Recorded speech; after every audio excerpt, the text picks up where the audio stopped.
Ladies and gentlemen, if I could get your attention for just a few minutes.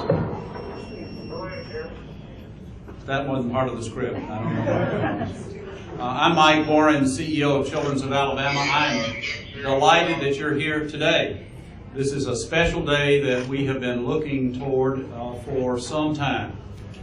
A day that helps us celebrate and dedicate the Dearth Tower in honor of our former CEO, Dr. Jim Dearth.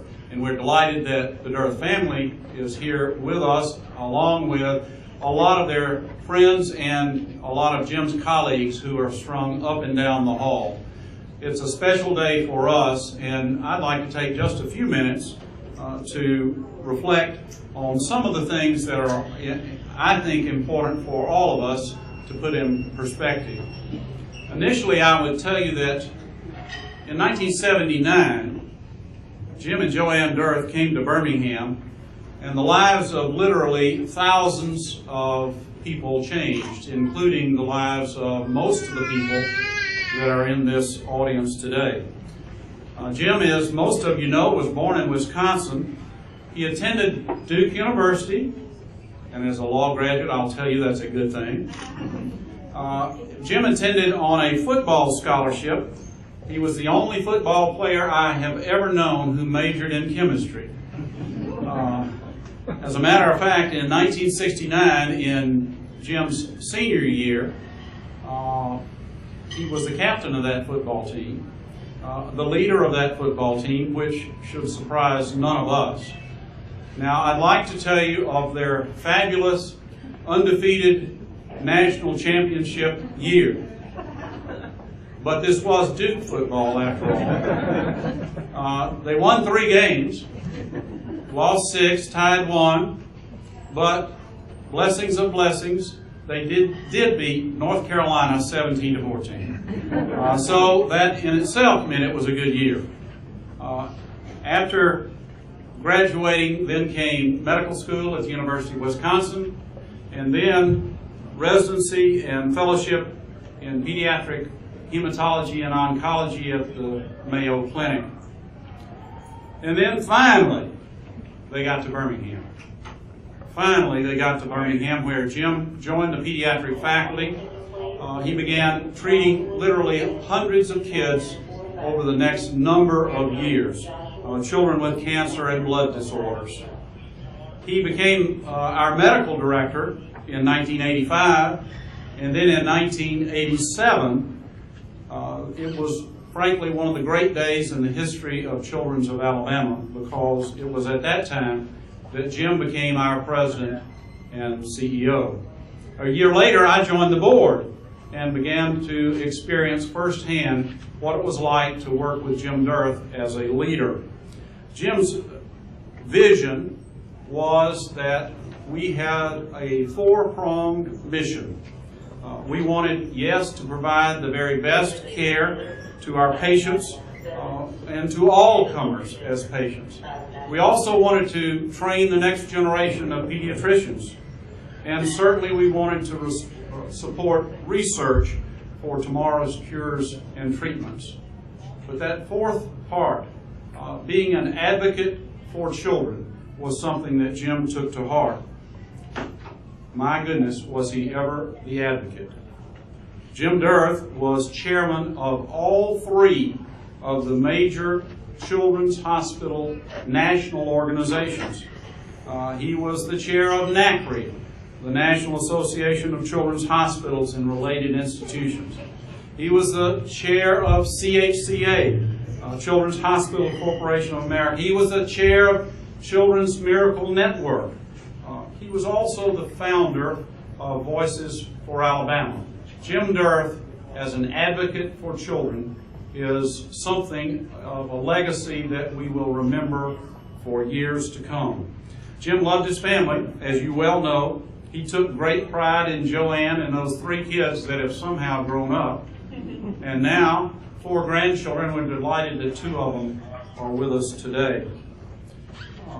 When I first met Jim in 1988, I knew him to be a leader and a mentor, a role model, and above all, a visionary.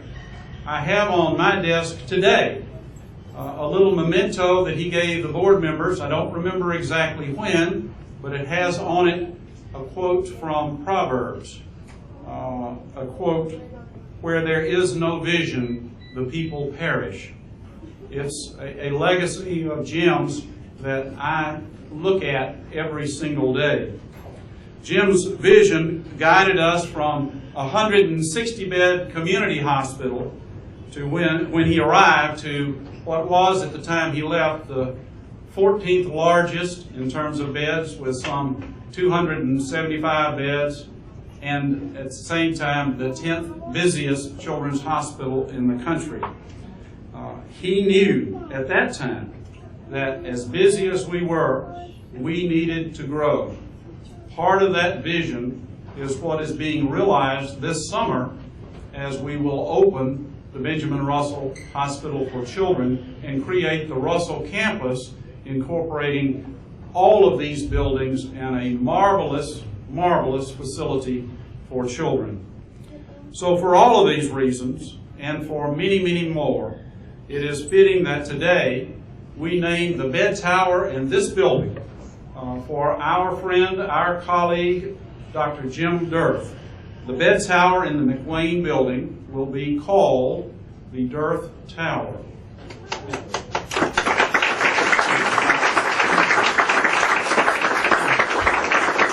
And now, we've been very mysterious, covering up this recognition piece for the Dearth Tower. I'm going to ask Joanne Dearth to join me as we unveil this, and then I'll ask Joanne to come to the podium to offer some remarks on behalf of the Dearth family. Joanne? Unveiling. Yeah. You can tell me that part. Hold right here, and don't pull yet. Yes, sir. We, I think, should have a drum roll. And now, let's go. Pull hard.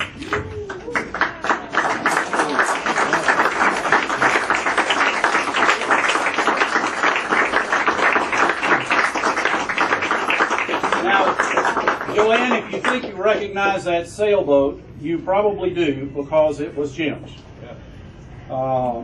And now, gather yourself and we'll say something nice.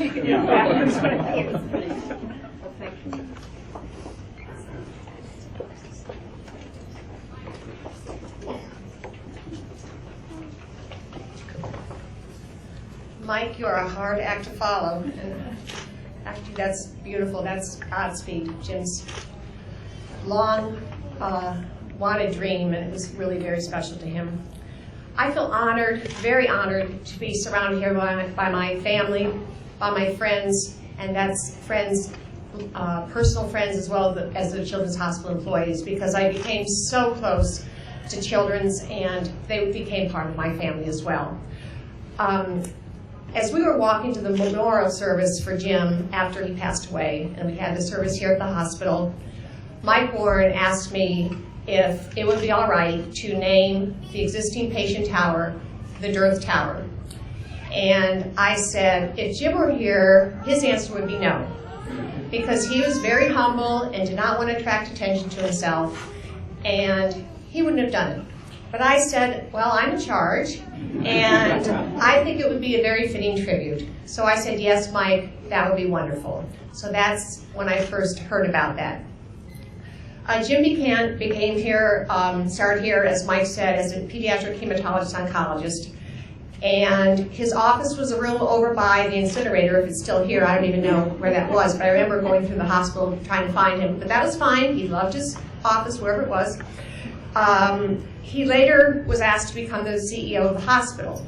And I had some real reservations about that, because I think treating children with cancer takes a very, very special person and personality. And Jim had that. He was caring and compassionate, and just, he loved his patients, and he took the time to talk to the parents. And I have been fortunate to not have a child with cancer, but I have heard him talking with the parents, and I know what a comfort he was. And I just said, Jim, I don't think you should give this up. There are not that many physicians who can do what you do. And he said, I think I can do a better job for more children in Alabama by becoming the CEO. And I said, well, if you're really sure, then go for it. And I believe it was 3 years that he continued to balance the hem-onc job with the CEO. And then he said, I just can't give the quality of care to my patients. So he then turned over and became the CEO, had the CEO position solely.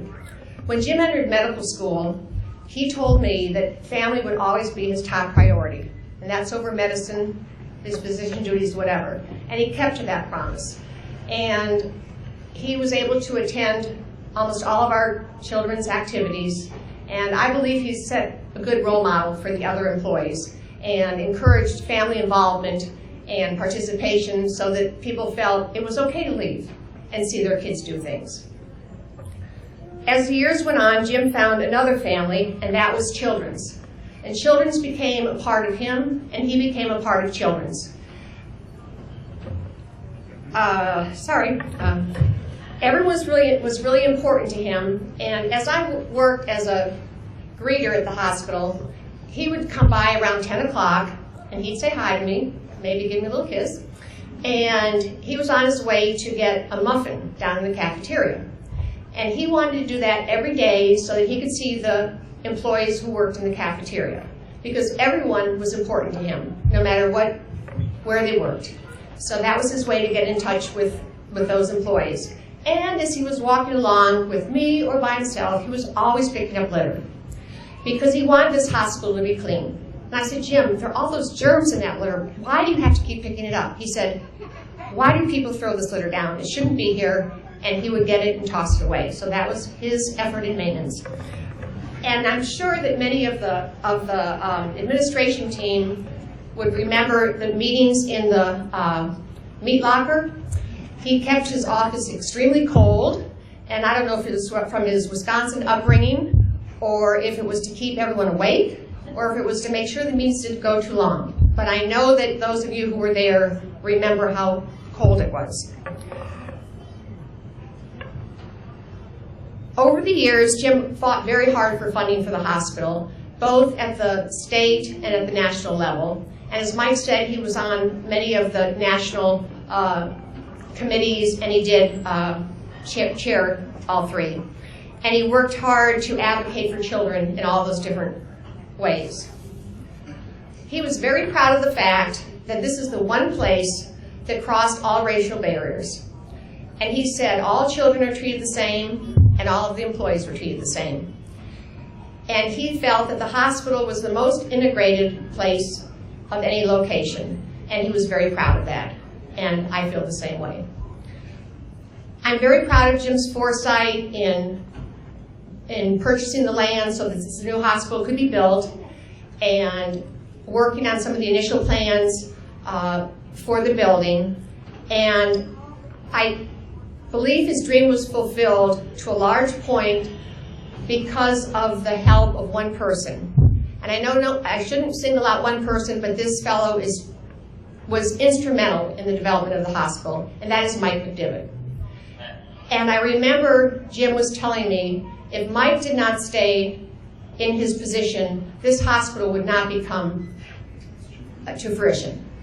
And he put his trust in Mike. Mike was a wonderful friend of his, an excellent worker, and by golly, he has succeeded with this outstanding facility. And I know Mike's probably shivering in his boots if he's around here because he doesn't like attention, but he was a great friend, and this hospital addition would not have been built without his overseeing. And it is my desire that the employees who work in the Dearth Tower and the patients who are there will feel very honored to be there. And I know it's an older building with this magnificent brand new hospital, but it's very special because Jim's heart and passion live on in this tower. And I hope that the patients and employees will feel this and will feel honored to work there. And I know that Jim is still here in this hospital and will always be here. And hopefully the employees will feel just as proud to work here as they would in the larger addition. And I really do feel that. My children, my sleepy grandchild, my grandchildren, and I thank you for this legacy to their supportive dad, their wonderful and playful pops, and to my devoted and loving husband. I will close with an email that was sent from Jim's cousin Roger upon his leaving this hospital. He works at Mayo's, and he came by to take a tour and was most impressed. And this is what he wrote. In the end, I left thinking that the giant Children's of Alabama logo, now dominating the Birmingham skyline, is emblematic of Jim's heart, overlooking the children of Alabama for decades and centuries to come. And I thank you.